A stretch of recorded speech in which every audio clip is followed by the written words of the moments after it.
failure of any election is a failure of an oath betrayed, and that there is no higher crime an individual or an institution or a group of people can commit than one that subverts the sovereign will of the people, or whether through incompetence, negligence, or design, make the expression of that will inarticulate. You're watching The Big Story. Thank you for staying with us. And we are looking at that evaluation report that was released today by IEBC and whether or not it addresses the critical conversation, the critical issues that Kenya really needs to look at as we focus on the 2017 election, putting in mind Kenya has 4 years to go before another election. So we have Felix Odhiambo, who's the Executive Director, Electoral Law and Governance Institute for Africa, and Praxedis Torre, former IEBC Director of Legal and Public Affairs. Ma'am, thank you for staying with us on The Big Story. So I'm looking at this report that was released today by IEBC, and from where you sit, we just had a conversation with Makueni Senator Wafula Chebukati. He says he's disappointed. Felix says there are key issues that missed out in that particular report. What's your assessment of that report? What missed? What should have been there that was not there? Thank you, Linda. Again, I'm happy to be here once again.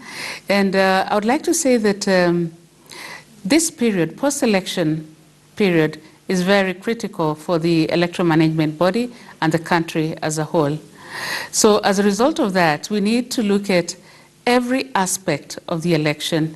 And most importantly, we look at the preparedness for the election, the delivery of the election. And this is the period that you also want to look at the staff. Was the staff properly trained? Is there a need for capacity building? You want to look at legal reform. Were the laws that you applied during that particular election adequate for the election? So this is a period also for legal reform. And as you heard, Mutula clearly, senior senator, clearly indicated that they have had over the period to review certain provisions of the electoral law. So this is yet another period to give test and say, did this work, did this not work, and what is there for us to review and amend in the electoral law. You see, the problem is you can't look at what is there to amend under electoral law, but you cannot have a conversation about how to move IEBC forward if the key issues, the fundamental issues that are supposed to be in a report are not there. I remember the senator did mention that there was no report. I mean, IEBC should have given a report on the audit of register, the system, the BVR kit, the servers. And I mean, every single Kenyan who watched how that election went probably would want answers on this. And that is just to mention but a few. It makes it very difficult, ma'am, to have a conversation about IEBC when you don't raise the pertinent issues. You're right, Linda. This period is, again, the period when you audit the register.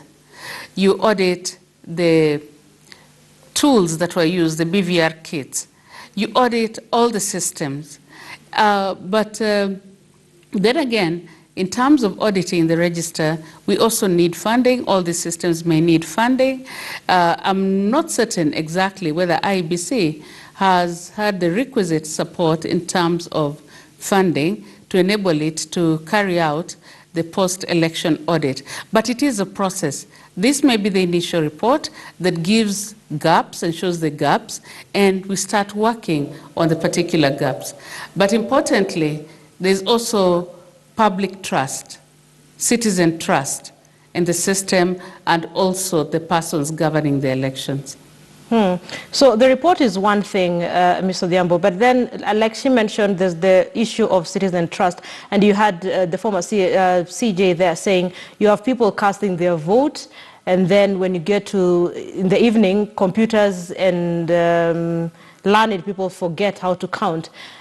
Apart from this report, how then or where can IEBC start and just work on the image they have and getting the confidence of Kenyans back? That I fully concurred and agreed with the sentiments that were expressed by the former Chief Justice, Willy Mutunga. It is not just a problem of elections in Kenya, but I think increasingly a major challenge of election management across the globe, across Africa, and the recent DRC election is a case in point. But having said that, let me begin by saying this. One is that the IEBC Commission, led by Chairman Chebukati, came into office in January of 2017, and elections were held in on August the 8th of 2017. Barely 7 months to the elections. And if you look at comparative best practice, that was a mistake, including the Kriegler report on that particular issues that recommended for a commission to be in place over a year to the elections. But with that difficult time of managing the elections, I think in the post-election period, I've had an opportunity to observe and indeed interact with the commission, the chairman and the commissioners who have remained in office. One is what they need to do, and I think, which is something that I really praised on record, was the instituting of internal audit of the IEBC. No commission chairman has ever done that before. Chesoni never did it. Kivuitu never did it. Ahmed Isaac certainly never did it. But to the extent that the chair had the courage, I told myself, wait a minute, there were obviously mistakes and problems and challenges in 2017, but the courage and the determination and the focus and the desire to want to do the right thing by instituting that internal audit that made mind-boggling electoral integrity issues. So procurement integrity issues was one step. Number two is, since the other commissioners left office, I think even observers from far can attest to the fact that there is some peace or something seems to be working in the commission. We hear less about wrangles, we hear less about competition and things like that. But as we move forward, I think there has to be an acknowledgement that the election management is one body that has very low trust in terms of public support. Everybody, including all the stakeholders, but most of the commission must work around the clock to regain that trust. Of course, Parliament would have to play a role, the presidency would have to play a role, donors and indeed civil society organizations. This post-election evaluation report, the internal audit and the semblance of a working commission are steps in the right direction, but the bottom line is more needs to be done by the commission if they are to regain the trust of the electorates. And yes, as I've said, this is a good document, but it does not address itself to the comprehensive fundamentals and the challenges that were noted during the 2017. And if we don't fix that, I can bet that we will have a very bad 2022, and the time to start that process of correcting and redressing those challenges is now. No one really wants a bad 2022. And it's interesting that you say they can't get public confidence as well, and it's going to require concerted effort. But there's a particular group of individuals who have been cited as interfering with how well the IEBC has been working, and those are politicians. Let's listen in to two gentlemen. One is the Deputy President, William Ruto, and of course, former CJ. And I'll pick the mind of Mr. Ray on her experience at IEBC and what difference then that would make if IEBC can be allowed to run as an independent body without interference. Could we listen into that? The real problem in our country is not the management of the election. Because to the best of my knowledge, and I have been in many of these elections, the real problem is that we have people who participate in elections and they have only one outcome in their mind. The IEBC cannot achieve this on its own. It needs an enlightened political leadership and an engaged citizenry. There's no doubt that for a truly independent electoral commission to emerge, the political class needs to drop its practice of capturing and enslaving the commission, completely rendering it incapable of discharging its mandate. The political class wrongly sees itself as owning every space, initiative, or decision in the country. A falsely political class as sovereign notion that precipitates overreach and disregards the constitutive and operational autonomy of independent institutions such as IEBC. Mr. Ore, in as much as you're looking at that evaluation report and you say the key elements that IEBC should have looked at,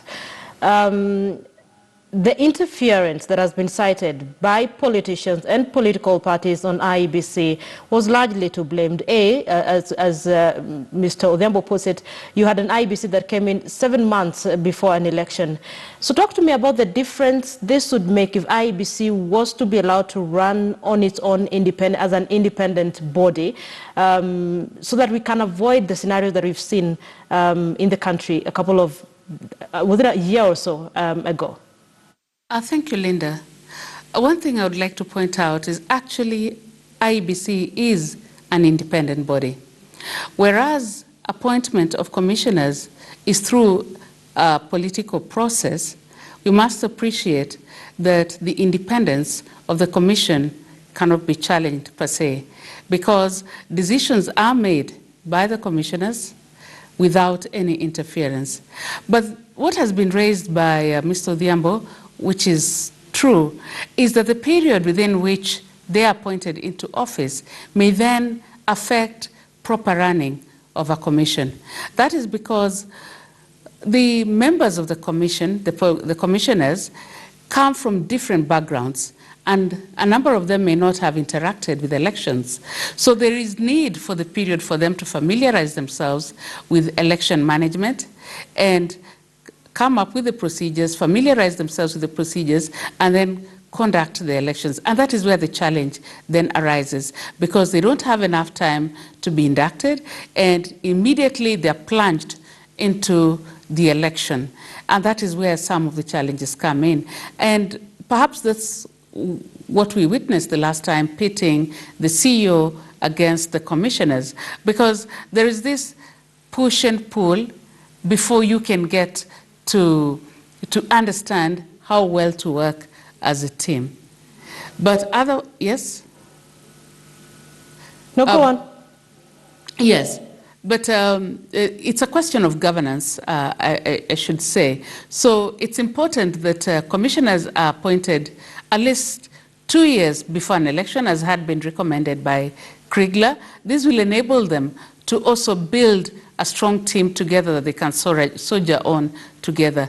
But when it comes to the Secretariat, you're aware that since 2010, the Secretariat was reconstituted, and there has been massive training of the Secretariat.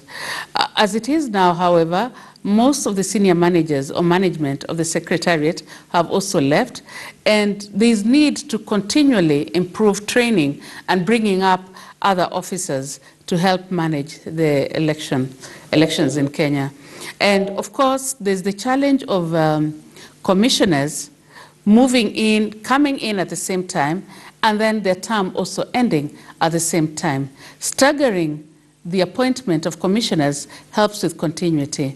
And I would look at the current situation as an opportunity actually to stagger appointment of the commissioners.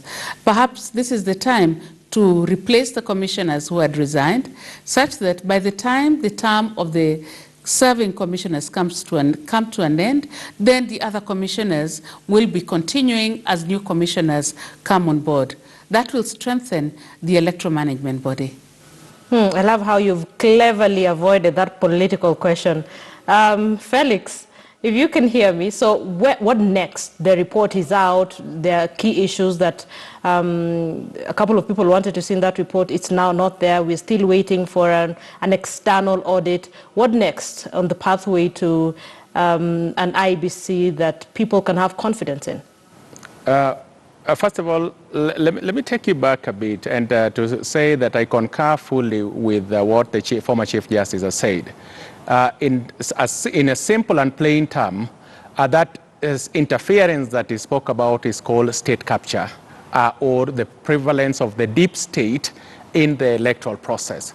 If you look at 2017 and go back to 2013, there is no commission that is amenable to state capture or the deep state, so to speak, than elections management body. That is an elephant in the room, and I think if we are honestly to introspect and address our electoral process and strengthen our electoral process, then as the Chief Justice advised, less and less we must see the political elites not capturing the elections management body.